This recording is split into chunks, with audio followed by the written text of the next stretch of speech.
Bismillahirrahmanirrahim. Assalamualaikum warahmatullahi wabarakatuh. Apa khabar anda semua hari ini? Hari Ramadan yang ke-17. Salam nuzul Al-Quran kepada semua sahabat syurga soleha yang sentiasa disayangi oleh Allah Subhanahu Wa Taala, insya-Allah. Okey, solat doakan agar anda semua dalam keadaan tenang, ceria, bahagia, sehat walafiat dan sentiasa diberikan barakah dan kemudahan dalam setiap urusan yang kita lakukan lillahi ta'ala. Okey, ramai yang dah masuk ni. Tertunggu-tunggu ke solehan nak buat live. Okey, hari ni merupakan perkongsian solehah hari yang ke-202. Alhamdulillah. Tajuk hari ni adalah hargai dan menghargai. Apakah itu? Sabar, tunggu dulu. Kejap lagi Solehah akan explain berkenaan sharing hari ni. Okey, terlebih dahulu Solehah minta maaf sebab Solehah terpaksa buat sharing live awal daripada kebiasaan, awal 15 minit. Sebab pukul 2 kejap lagi Solehah akan sambung sesi seminar MMM hari yang ketiga, insya-Allah. Okey, walau apa pun sempena bulan Ramadan ni, kita ambil juga masa sedikit untuk buat sharing ilmu secara konsisten kepada anda semua yang sentiasa tertunggu-tunggu, yang sentiasa menantikan makanan rohani daripada Solehah setiap hari, insya-Allah. Okey, sebelum tu mari kita mulakan majlis ilmu kita dengan selawat dan juga doa, insya-Allah. Allahumma salli ala Sayyidina Muhammad wa ala alihi Muhammad. Allahumma salli ala Sayyidina Muhammad wa ala alihi Muhammad. Allahumma salli ala Sayyidina Muhammad wa ala alihi Muhammad. Bismillahirrahmanirrahim. Allahumma aftah alaina hikmataka wa anshur alaina min khazaini rahmatika ya Arhamar Rahimin. Rabbi syrahli sadri wa yassirli amri wahlul 'uqdatan min lisani yafqahu qawli. Amin ya Allah ya Mujib. Okey, waalaikumsalam kepada semua yang memberi salam. Okey, sharing perkongsian solehah hari ini, hari yang ke-202 adalah hargai dan menghargai. Normally kita sebagai seorang manusia memang penuh rasa kesyukuran, penuh rasa berterima kasih atas segala nikmat yang telah Allah berikan kepada kita setiap hari. Rezeki dan nikmat yang telah Allah berikan terlampau banyak yang patut kita syukuri dan yang patut kita hargai. Okey, berkenaan dengan topik solehah hari ini, hargai menghargai. Kita sebagai manusia nak jaga hubungan silaturahim sesama kita, hendaklah kita menjaga hubungan kita sesama manusia. Hablum minan nas. Hubungan sesama manusia ni kita kena jaga antara satu sama lain supaya tak ada hati yang disakiti, supaya tiada penyakit hati yang muncul, supaya diri kita sendiri akan berada dalam kebahagiaan, ketenangan, keceriaan dengan ukhuwah Islamiah yang telah Islam terapkan dalam kehidupan kita. Ini yang kita kena jaga. Okey, hargai dan menghargai ini adalah satu perasaan terima kasih, kesyukuran kita kepada seseorang yang telah banyak membantu kita, di mana contohnya seorang guru ataupun seorang leader yang telah banyak merubah kehidupan anak muridnya menjadi seorang yang berjaya, menjadi seorang manusia yang berilmu, menjadi seorang manusia yang bertakwa, beriman, berilmu, insya-Allah. Daripada dia tak tahu apa-apa, daripada zero, kita guide dia sehingga dia mempunyai satu attitude dan sikap yang sangat menyerupai orang-orang yang telah berjaya. So, anak murid yang bagus, anak murid yang baik, hendaklah dia menyantuni dan menjaga keberkatan daripada seorang guru ni. Dengan cara mendoakan, dengan cara sentiasa menghormati dan menghargai setiap ilmu yang disampaikan, setiap sharing perkongsian yang dikongsikan setiap hari dengan dia, kita jaga dengan seeloknya. Kerana anak murid yang baik ini, untuk dia berjaya, hendaklah dia pegang kunci keberkatan daripada seorang guru. Kalau hilang keberkatan ni daripada guru kita, Kalau kita power marketing macam mana pun, kalau guru kita tak reda, kalau guru kita terguris, kalau guru kita terluka, kalau guru kita tersinggung dengan perasaan akibat anak muridnya menyakiti hatinya, so barakah tu akan hilang sedikit demi sedikit. Dan macam mana dia nak berjaya kalau keberkatan tu telah hilang?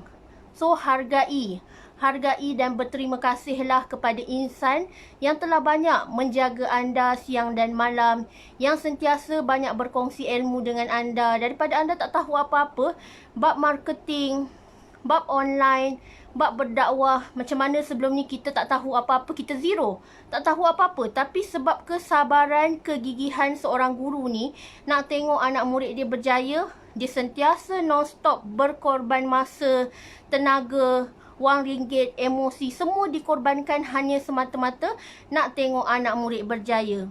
Tak ada guru yang nak tengok anak murid dia gagal.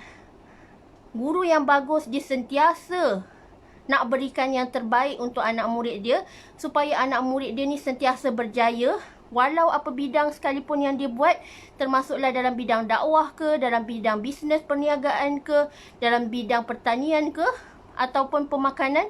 InsyaAllah kalau ilmu yang dia perolehi itu adalah ilmu yang berkat, ilmu yang sentiasa dihargai, ilmu yang sentiasa anak murid tu berterima kasih. Sebab sebelum ni dia tak tahu apa-apa, dan sekarang dia telah menjadi seorang manusia yang berjaya asbab jasa seorang guru.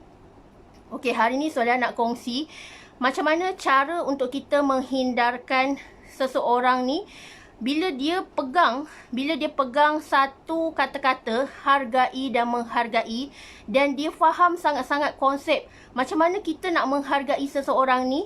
InsyaAllah bila dia faham dan dia hargai seseorang ni, especially guru dia, especially mentor dia dan leader dia yang telah banyak membantu, InsyaAllah perasaan hargai dan menghargai ni akan menghindarkan diri seseorang daripada, yang pertama, perasaan was-was. Macam mana seorang anak murid ni, dia akan sentiasa berjaya dengan landasan dan ajaran ilmu yang betul, dan dia tak ada rasa was-was dalam hati dia. Sama ada dia nak praktiskan ilmu yang telah guru dia ajar tu, dia nak sebarkan manfaat kepada seluruh ummah. Jadilah kita manusia yang bermanfaat. Walaupun kita hanya sebarkan satu potong ayat, InsyaAllah hanya kerana dengan satu potong ayat tu akan memberi manfaat dan akan memberi faedah serta barakah kepada seorang orang lain. InsyaAllah ilmu yang disebarkan itu akan terus mengalir pahalanya walaupun kita telah meninggal dunia. InsyaAllah ilmu itulah pahalanya akan berganda-ganda. Pahalanya akan sentiasa mengalir tak putus dalam kehidupan kita. How amazing the barakah from the leader and the mentor. So kita jaga sungguh-sungguh keberkatan ni. Macam mana adab kita dengan guru, InsyaAllah kalau kita jaga, kitalah manusia yang akan berjaya. Manusia yang sentiasa disayangi Allah, diredai Allah dalam setiap perjalanan kita. Kita nak berjaya ni bukan setakat kita jaga hubungan kita dengan Allah, tetapi kita kena jaga hubungan kita dengan manusia juga. Hablu minallah wa hablu minan nas. Kalau kita jaga hubungan dengan Allah tapi kita tak jaga hubungan kita dengan manusia pun, kita tak boleh berjaya kalau kita setakat suka menyakitkan hati orang, tak nak menghargai usaha orang lain. Macam mana dia berhempas pulas, sentiasa mengorbankan keringat dia, tenaga dia hanya nak melihat anak murid dia berjaya. So hargai dan santuni segala usaha yang telah ditunjukkan oleh guru kita supaya kita beroleh keberkatan tersebut. Yang kedua, hargai, sikap hargai dan menghargai ini, sebagaimana kita tahu, dia dapat menghindarkan diri seorang manusia daripada rasa meninggi diri. Dengan bila kita menghargai usaha orang lain, InsyaAllah hati kita akan sentiasa merendah diri. Hati kita akan sentiasa bersyukur kepada Allah dengan yang sedikit. Rezeki yang sedikit yang Allah berikan ni, kita akan sentiasa bersyukur dan kita akan improve lagi dan lagi. Sebabnya orang yang bersyukur ni, Allah akan tambah nikmat dia.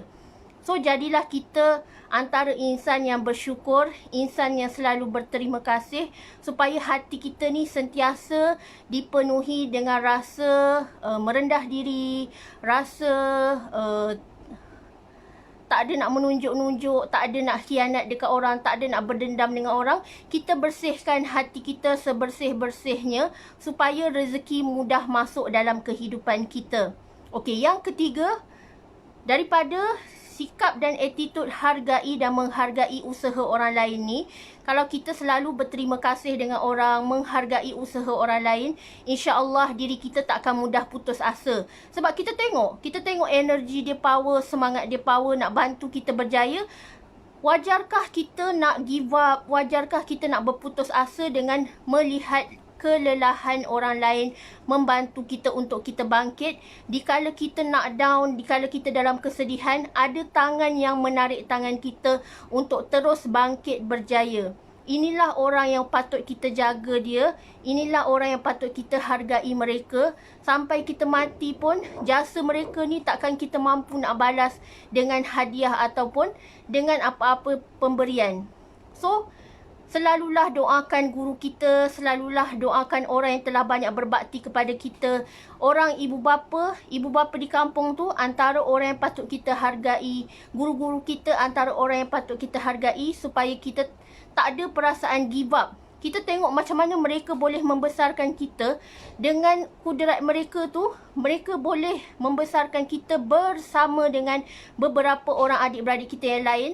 Walaupun mak ayah kita hanya kerja pekebun, petani, penoreh getah, insya-Allah hasil daripada rezeki yang berkat itulah akan melahirkan anak-anak yang sentiasa berjaya, anak-anak yang takkan melupakan budi orang tuanya, anak-anak yang sentiasa menjaga keberkatan dan menyantuni orang tuanya dan juga menyantuni orang sekelilingnya. Okey, yang seterusnya, dengan sikap hargai menghargai ini, kita akan tak ada nak rasa lemah, tak ada nak rasa down. Kita akan sentiasa bangkit dan ada semangat luar biasa. Sebabnya high energy, high sell. Kalau kita slow energy, kita tak akan dapat sell, kita tak akan dapat nak bantu orang.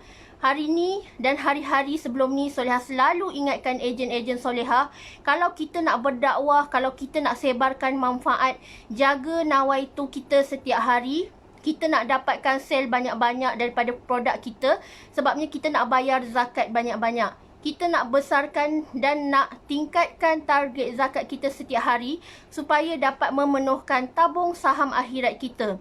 So, setiap hari refresh niat, setiap hari tajdid niat kita, perbaharui niat kita.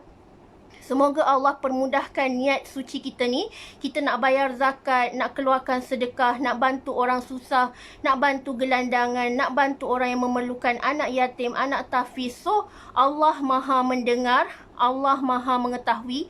InsyaAllah bila kita jaga nawaitu yang satu tu, nak sebarkan manfaat sebab kita nak kongsi manfaat dengan orang ramai, InsyaAllah Allah gandakan rezeki kita. Allah lipat kali gandakan rezeki kita dalam jalan yang tak disangka-sangka. Kita jadi magnet rezeki. Rezeki mengalir tak putus-putus bak air sungai yang mengalir dan air zam-zam yang barakah, InsyaAllah. Dan yang terakhir, daripada sikap hargai menghargai orang lain ni akan mengajar kita supaya tidak berburuk sangka dengan orang. Orang yang buruk sangka ni sangat dimurkai Allah. So, hendaklah kita bersangka baik dengan Allah dan kita bersangka baik dengan orang sekeliling kita. Bersangka baik, husnuzon. Bila kita bersangka baik dengan orang, insya-Allah akan melahirkan jiwa yang suci, hati yang bersih, sekeping hati yang sentiasa nak dapatkan redha Allah, bukanlah redha manusia. Sebabnya tanpa redha Allah kita tak akan ke mana-mana. Sebabnya hati kita ni Allah yang pegang, hidayah milik Allah. Kalau Allah nak berikan kepada sesiapa sahaja, walaupun dia sebelum ni non-Muslim ke, insya-Allah hanya kerana hidayah Allah, sesiapa sahaja berhak memperoleh dengan izin dan kudrat daripada Allah Subhanahu Wa Taala. So, hargai Dan berterima kasihlah kepada orang-orang yang telah banyak membantu kita, orang-orang yang telah banyak berbakti kepada kita. Kita jaga mereka dalam setiap doa kita, sentiasa mendoakan mereka, sentiasa berikan yang terbaik. Tunjukkan effort kita, tunjukkan kita punya kesungguhan nak bantu dia sama-sama dalam dakwah ni, di mana kita tak akan berjaya kalau kita seorang-seorang bergerak. Kita akan berjaya kalau kita berjemaah. So, hargai antara satu sama lain. Carilah circle yang positif. Carilah sahabat syurga kita yang akan sentiasa bersama kita susah dan senang. Yang akan sentiasa tarik tangan kita untuk road to jannah. Kita jangan lupa matlamat akhir kita nak kejar apa? Adalah kita nak kejar syurga yang kekal abadi. Hendaklah kita pilih circle kita, jangan kita tinggalkan. Walau terasa perit, walau terasa payah, peganglah dan jangan lepaskan tangan antara satu sama lain. Sebab kalau kita dah tak ada tempat bergantung, selepas Allah, sahabat syurga ni adalah yang sangat penting yang kita nak bawa sama-sama di hari akhirat nanti. Sebab hanya dengan sahabat syurga yang akan menyelamatkan kita untuk kita sama-sama berpimpin tangan ke syurga Allah Subhanahu Wa Taala. So, hargai dan berterima kasih kepada mereka yang telah banyak berbudi kepada kita. InsyaAllah, kalau kita jaga bab keberkatan ni, kalau kita jaga bab menyantuni ni, insya-Allah kita akan menjadi manusia yang sentiasa diredai, diberkati setiap perjalanan hidup kita di dunia dan juga di akhirat. Okey, Solehah doakan agar semua sahabat syurga Solehah yang menonton sharing ilmu pada hari ini sentiasa dirahmati Allah, sentiasa menemui jalan keluar dalam setiap masalah. Kalau ada masalah, berbaliklah kepada Allah dengan cara sabar dan solat. InsyaAllah dua kunci S ni kalau kita tak tinggalkan, insyaAllah segala masalah yang membelenggu hidup kita akan segera pulih, akan segera hilang dengan keizinan Allah Subhanahu Wa Taala. Okey? Sekian sahaja sharing ilmu Solehah hari ni. Agak pendek sebab Solehah nak masuk kelas seminar online on time. InsyaAllah kita pun jaga keberkatan ilmu yang kita akan pelajari sebentar lagi, insyaAllah. Okey, Solehah doakan anda kaya berjaya dunia akhirat. Selamat maju jaya, selamat berpuasa, selamat berbuka, selamat memperoleh barakah daripada Ramadan Al-Mubarak, insyaAllah. Okey, wabillahi taufiq wa hidayah. Wassalamualaikum warahmatullahi wabarakatuh.